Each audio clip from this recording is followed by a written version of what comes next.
look, none of you want to become famous or be on the news or something for being the YouTuber that caused a COVID-19 outbreak and documented exactly how you did it on your YouTube channel. For example, Lynette, imagine if a bunch of people who went to the wedding you filmed, your sister's wedding, got COVID-19 and some of them died, and it was on the news, and then suddenly they were showing video clips from your YouTube video on the news as an example of like what people shouldn't do. Would that make you happy? Because I don't really think it would. Like, think, YouTubers, think before you go do anything where you could get COVID. Welcome to lockdown in Belarus. I am up here in Ohio, Sugar Creek area, and we're up here for my sister's wedding. So I thought I would just kind of document the whole week. Showing you what it's like in college and, you know, balancing, finding a good balance in life right now of like a positive attitude, but also everything that's going on. I am a YouTuber, and as a YouTuber, it is my personal responsibility to speak out when I see other YouTubers doing dangerous things on their YouTube channels. Because if you are a YouTuber and you do a dangerous thing on your YouTube channel, what you're telling the world is, it's okay to do this. You're promoting that dangerous activity. So today I'm going to talk about YouTubers who are acting like COVID-19 doesn't exist and have thrown caution into the wind just for the purpose of making videos and making money, because all of the YouTubers I'm going to talk about have monetized YouTube channels, unlike me.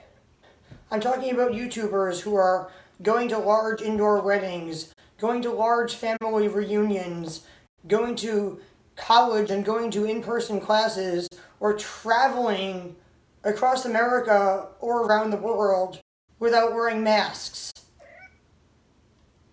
I would like to apologize to some of the YouTubers I am about to criticize, because I don't just enjoy making YouTube videos, I also enjoy watching them. And I have been watching many of your channels for quite some time. So when I started seeing you doing dangerous things, risking getting COVID-19 or spreading COVID-19, and when I started seeing some of you actually getting COVID-19, it like really broke my heart. So if I show a clip of one of your videos in this video and criticize you, like, please don't take it personally. Megan, I'm a big fan of your videos. And by the way, why did I have to Google your channel and read websites written by someone other than you to find out that your name was Megan when all of your children's names are on your channel? I've been watching your channel longer than any of the other channels I'm going to show clips of and criticize in this video. Which is why I was like dismayed to see you going to that giant family reunion and risking all of your beautiful children, including some that you adopted with disabilities, catching COVID-19. Now the CDC allows it with stipulations, you know, it's trying to stay outside. They say that the sun, it's very difficult for the virus to live in the sun, and then also that seems like the way that people are spreading it is by sharing the same air for a while, because when you're out here the virus immediately is very diffused into the atmosphere, and so it's highly unlikely that you'll get it outside. And that's why a lot of people haven't gotten into like protests and things. So we'll still, you know, not be all as huggy maybe as usual or as touchy. But then we also have our own sleeping quarters. And so I think we can stay safe. We're happy that we can do that and be outside and keep everybody healthy, but still be able to have a good time. Whitney!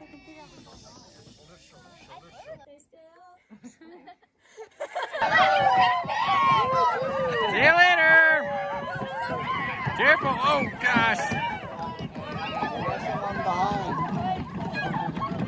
Go, go, go! All right, we're back from pictures. And we're getting ice cream. And what would you have done if somebody had developed COVID-19 or COVID-19 symptoms after your family reunion, Megan?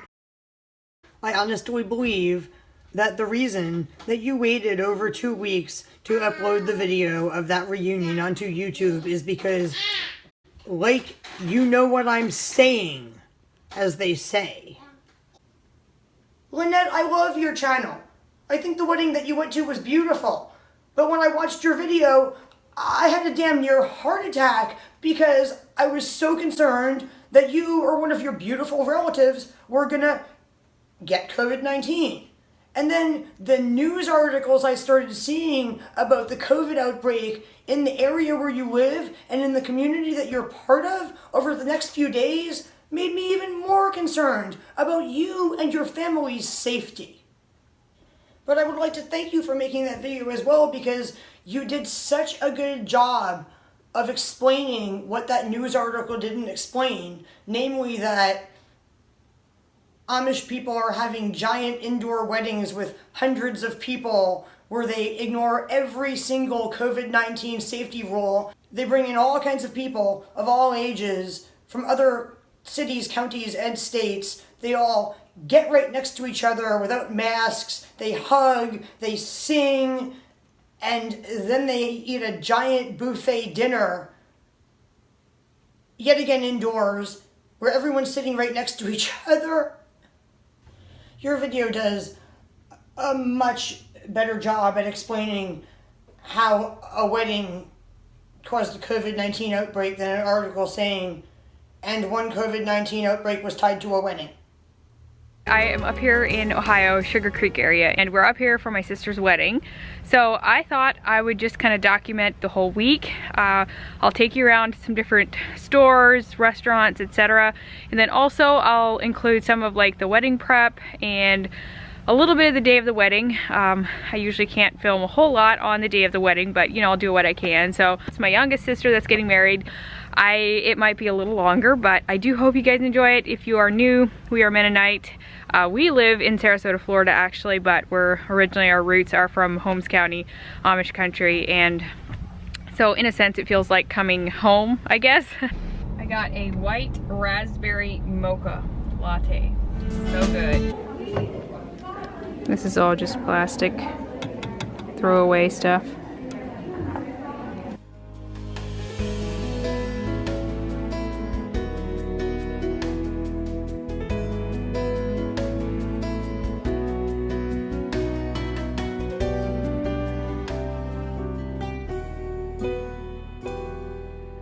They're in there making dips for the appetizer table. And those are two of my aunts. Little one, little one. And there it goes.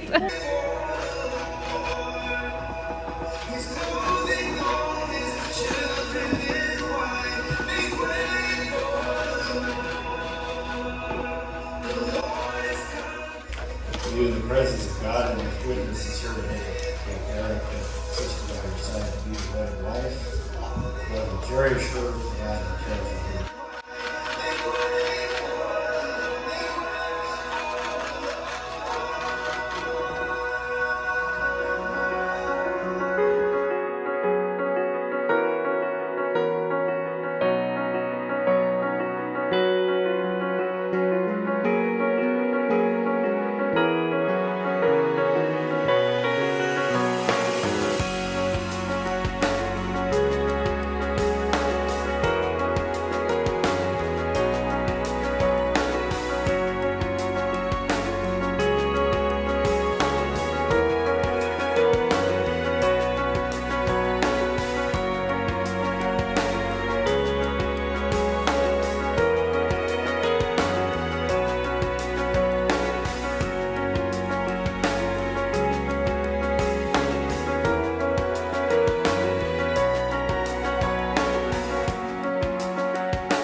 published her video on November 10th.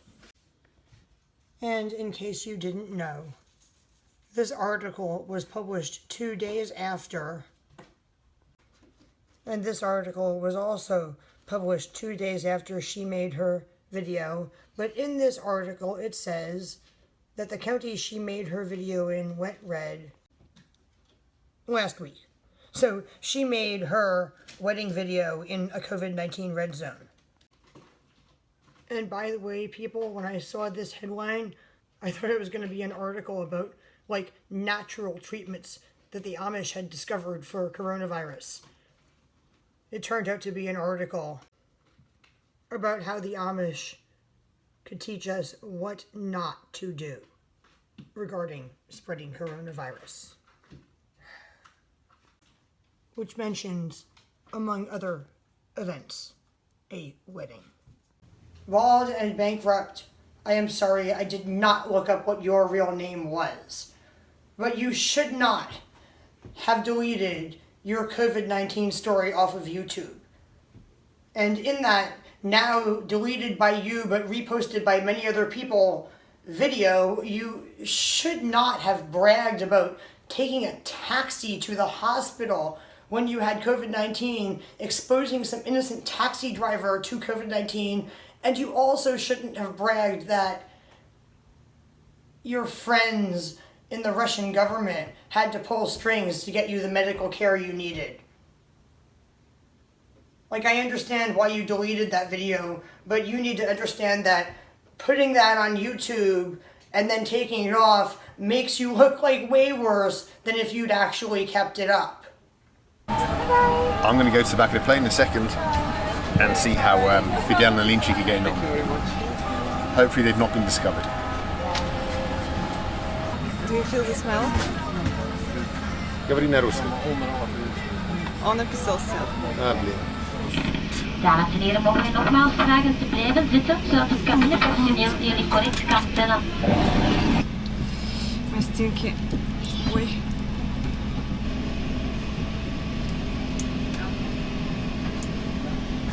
We have to get off in transit and go into Cancun airport.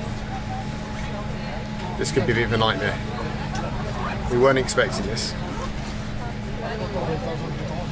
This is getting interesting. On тут. Он тут. Да. Не тут.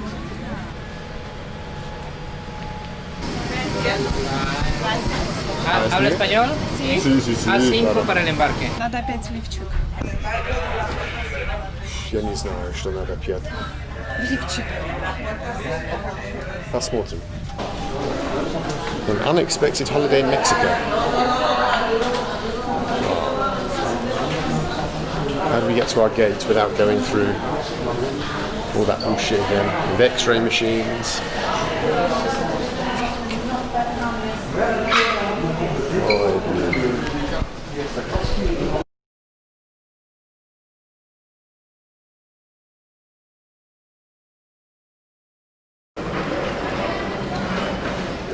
A little monster was scratching around down there.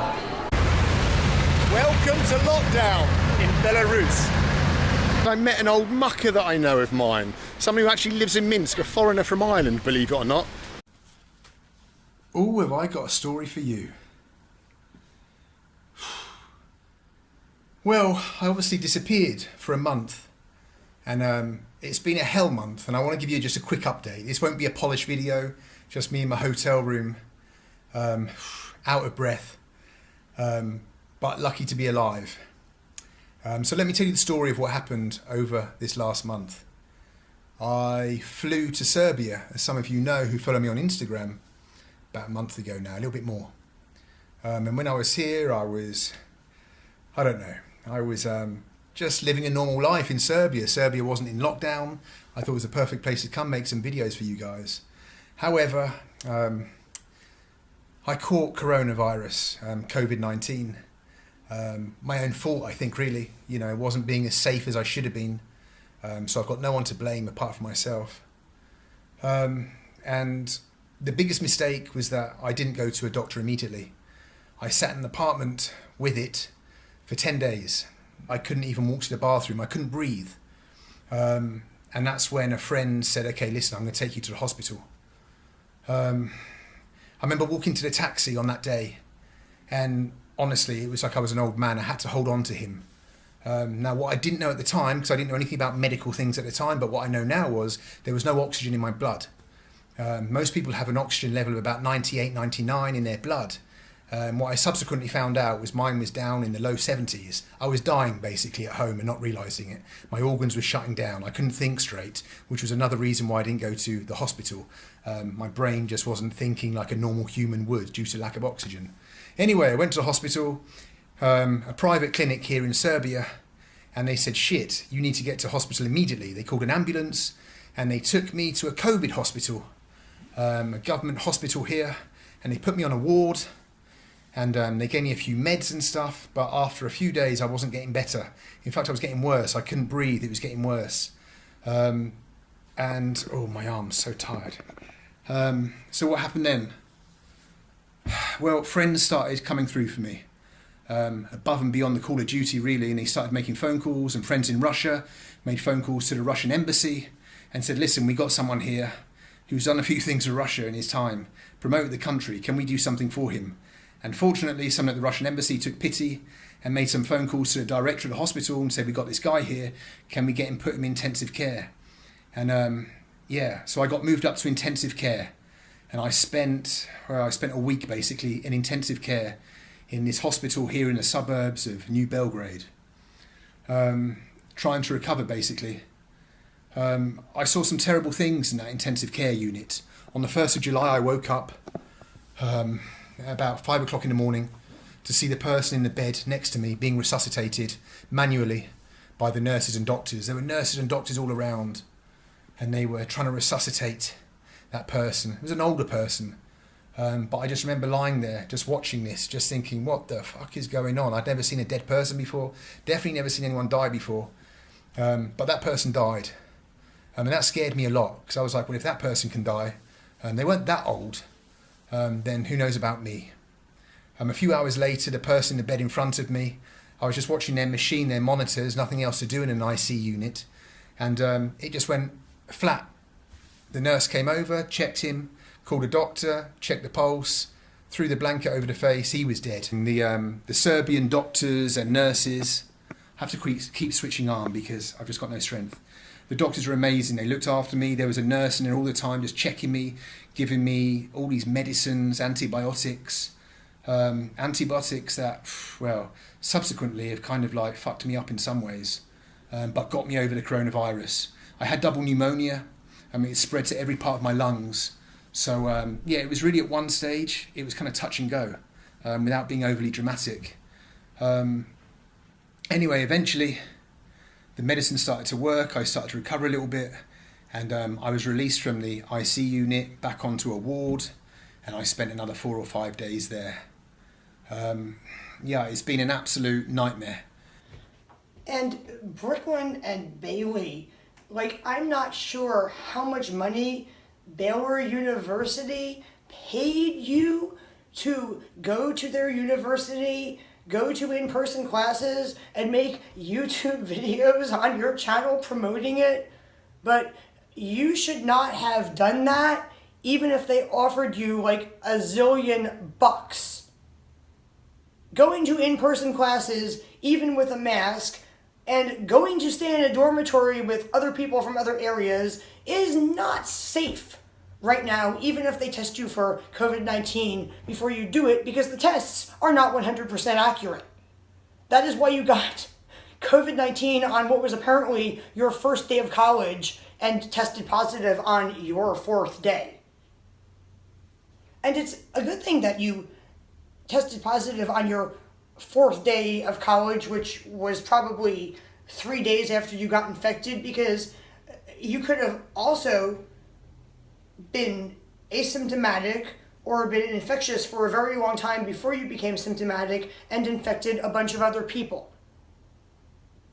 And And so we thought maybe giving you guys a day in the life video and showing you what it's like in college and, you know, balancing, finding a good balance in life right now of like a positive attitude, but also everything that's going on. Might be an interesting video, so we're gonna show you all that today and hopefully you guys like it. It's important to take breaks sometimes. Yes, and see family. We are headed inside. We're going to eat at like a little food court mall place here in Waco called Union Hall. We are excited to try all the fun foods.